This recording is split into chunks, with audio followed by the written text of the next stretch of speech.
and that lets you save. Look here. True Form Life. Green look on. Welcome to another edition of Exploring Mind and Body. I'm your host, True Form's Drew Tadia, fitness expert. Today we're featuring a couple of our longest members who are easily our most frequent exercisers. They've been with us for almost a year. They exercise twice a day. They have transformed their lives towards healthier living, and we're going to tell you all about it coming up on... This is Exploring Mind and Body with True Form's Drew Tadia, fitness expert on 96.5 CKFM. All right, ladies, I wanted to welcome you to another show of Exploring Mind and Body. Thanks for joining us. So, Dorothy, this is your second time back, and Diane, this is your first time. How you guys doing? You a little nervous before you jump on the radio with us? Oh, a little bit, yes. Dorothy? I'm used to talking. Okay, so why don't we start off with individually, and then we'll join a group conversation. Dorothy, you want to start out with telling us a little bit about yourself for the viewers that didn't hear you probably months ago now? Yeah, it was a few months ago. I'm Dorothy Keith. I work at Olds Elementary. I've been teaching there for about 3 years now, and I joined True Form back in June. Since the last time I talked to you, I've been still working on my journey towards a healthier life. Still working on the nutrition piece. It's come a long way since I talked to you last. I felt more of a beginner then, looking back. Now you're professional. Well, no, I wouldn't go that far. But it has... You have come a long way. Yes. All right, Diane, jump in there. Why don't you tell us about yourself? Well, my name is Diane Waldy. I also teach at Olds Elementary School. I'm in my 21st year of teaching kindergarten. Congratulations. Thank you. That's quite a feat. Yeah, I also joined True Form Fitness at the end of June and have been a regular member ever since then. Drew asked me to share my age with you, which I don't have a problem with. I'm 57 years old and enjoy the workouts. All right. Thanks for sharing that. So many people put such a connotation on age, and I think age is much too stressed upon. Like we can accomplish so many things at so many different age groups, and I think that's going to be important for people to hear about once they hear what you're doing and how long you've been with us and how many times you're working out with, which we'll get into. So one of my favorite quotes is, age is mind over matter. If you don't mind, it don't matter. So that's great you're willing to share that with us. Let's jump into some questions here. The two of you have been working out with us for almost a year now, and that you're coming 6 times a week, and that's incredible to me or to anyone. And that's 2 times a day, Monday, Wednesday, Friday, and you guys are by far the most frequenters. Not sure if that's the word, in our class, and maybe the most consistent. You guys rarely miss a day. How are you guys able to do that? Well, in the beginning, I just made it up. It was during the summer, so of course I'm not working then, so it was a lot easier to fit it in. But once school started, I made it a priority, and then it just becomes a habit. It becomes routine, a part of your day. Go ahead, Dorothy. Like Diane, I made coming to work out a priority in my life. That's one of the most important things. We need to make things a priority. We need to book out schedules. We need to set times. So I guess I realized too, there were certain things in my life that I could kind of let go of, become a bit more relaxed about, such as it's okay if the kitchen floor is dirty for another week.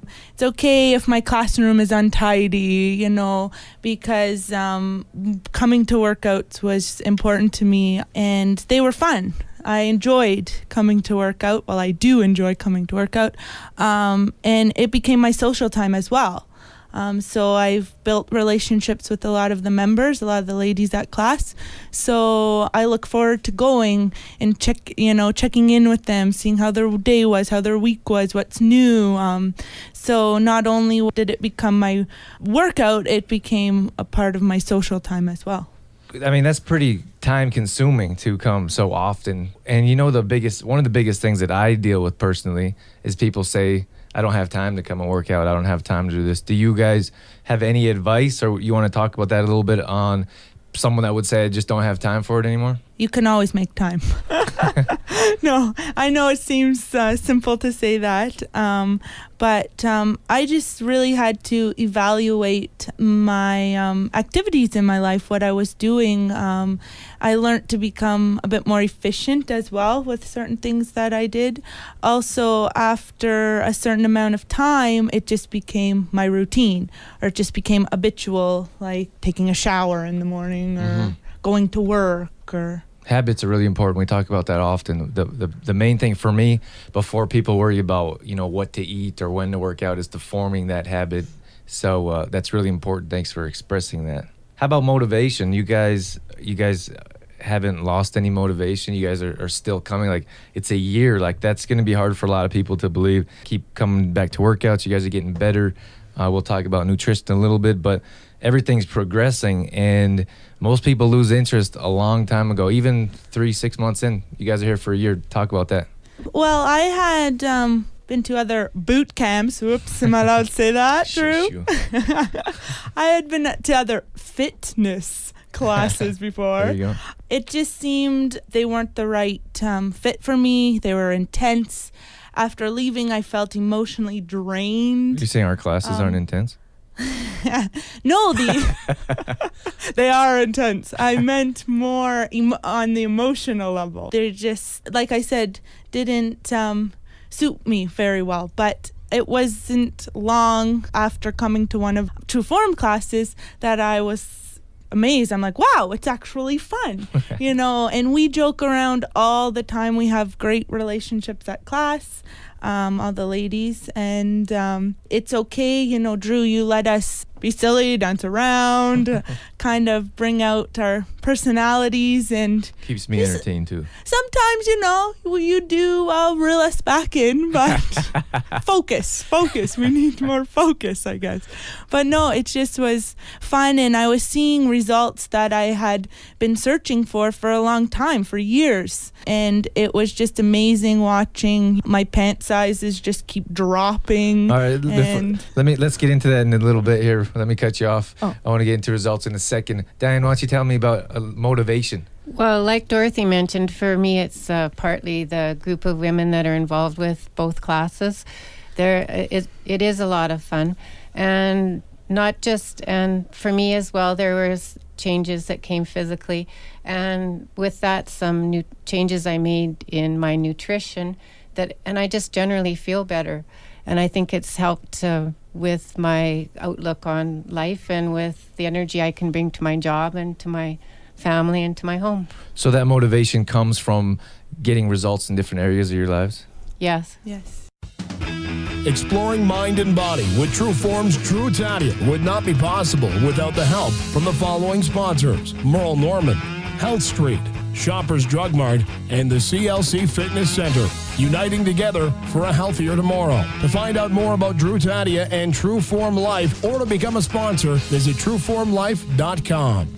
Let's get more into your results and what you found. Like, I know there's some things that happen quickly, some things that take some more time. What have you guys noticed in yourselves that you could share with us? The first thing I started noticing was just my energy level, how I was feeling.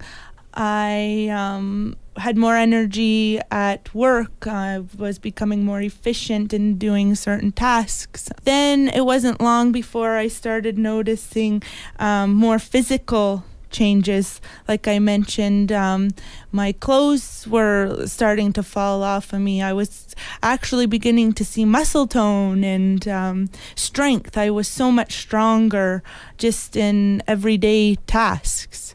Damn. Well, it was, again, the energy level was the initial thing I noted, and then just how the everyday things were a lot easier, even just going up and down stairs or lifting things. So that kind of thing. And then again, for me, it was sort of secondary to what I was looking for, but the changes physically that came. Let's talk about nutrition. I know you guys talk, Dan, you talk about shakes, Dorothy, you talk about food. Tell us how that changed, what you guys were like beforehand, and then how that you've progressed to where you're at now. I used to think I was a healthy eater, that I ate fine. And come to find out, I was probably borderline malnutrition because I wasn't eating enough. Give us a day real quick. No breakfast, never ate breakfast. Lunch would be crackers and cheese, veggies and hummus maybe. Supper, a veggie wrap. I thought it was okay to eat popcorn for dinner. That's all you'd eat? That's all I'd eat the whole day. But I thought, well, the things I am eating are healthy food, veggies, and, so I thought I was a healthy eater. And then come to find out I wasn't eating properly at all. So first thing I did was I had breakfast. And I started noticing changes right away with that. And just simple, I'd have yogurt, oatmeal. So how would you find time? Just real quick, you throw some oatmeal and yogurt together? Well, yeah, I'd prepare it the night before. Just throw oatmeal in a container, drag it with me to school, eat it while I was doing prep work. Okay. Then after that became in my routine, instilled in my routine, I thought I would start adding a shake. So that's an easy way for me to get in another meal, was just to add a shake. And then it progressed to, because I noticed my body was starting to crave those healthy foods. So then I would add another meal. I've added a couple more meals throughout the day as well. So how are you eating now? How many meals a day? I'm eating about 6 meals a day. And how are you feeling? Fantastic. Good to I hear. feel great. Actually, well, you did tell me initially that, when you started eating more meals that you got a whole lot more energy, which is hard to believe if you know Dorothy. But is that true? Yeah, that's true. There was a point in my beginning stages where I thought, oh my gosh, I cannot shove another piece of food in my mouth because it was, coming from where I was, it did seem like a lot of food. But like I mentioned before, then my body just started craving it. And now I'm to a point where when I'm hungry, I eat. Healthy food, of course. Good. All right, Diane, tell us a little bit about your nutrition, including your shakes and what you've noticed in yourself. Well, like Dorothy, I discovered as I went along that I probably was, even though I thought I was eating well, I wasn't eating enough, and not making always the best food choices. One thing, I didn't always have breakfast, but started a while back having a shake every morning, and I would just whip it up and then, like Dorothy, take it to school and drink it as I was preparing for the day. And I really found that sort of helped me not only physically but mentally. Nice. And I've also noticed, just sort of, I think secondary to that, an improvement in my nails. I've never had really good strong nails, but they've certainly improved a lot. Thanks to, I think, to some protein powder that I use. True form. Yeah, that's some good protein powder. In all seriousness, I think people kind of push that aside when we're malnutrition, when we don't eat properly, and like when we don't have enough food throughout the day, we're low on energy. It definitely affects our mental capacity. And not only that, but our skin and nails and hair, like this affects our whole body entirely. So those little things, when you told me that, it's funny and people will joke or laugh, but those are true. Those are, those are clear. Those are facts. We watched a great video with the group, and those were clearly documented that those changes really do happen. So, and you actually told me that before that. So, it's just a great testimony to help people understand that this really does affect our whole bodies, the healthier lifestyle changes. We're going to wrap things up pretty quick here. Do you guys have any quick questions before we get out of here? Well, one question I had for you was, I recently went on a trip to a friend's parents' house, and I found it really challenging to keep my same nutrition regimen as I was visiting, like a visitor in their home. Mm-hmm. So what advice could you give when you're visiting someone else's home to not, seem like you're being a picky eater or stepping on any toes? Right. Yeah, I know where you're coming from. Like, a lot of people have that problem, I guess you could call it.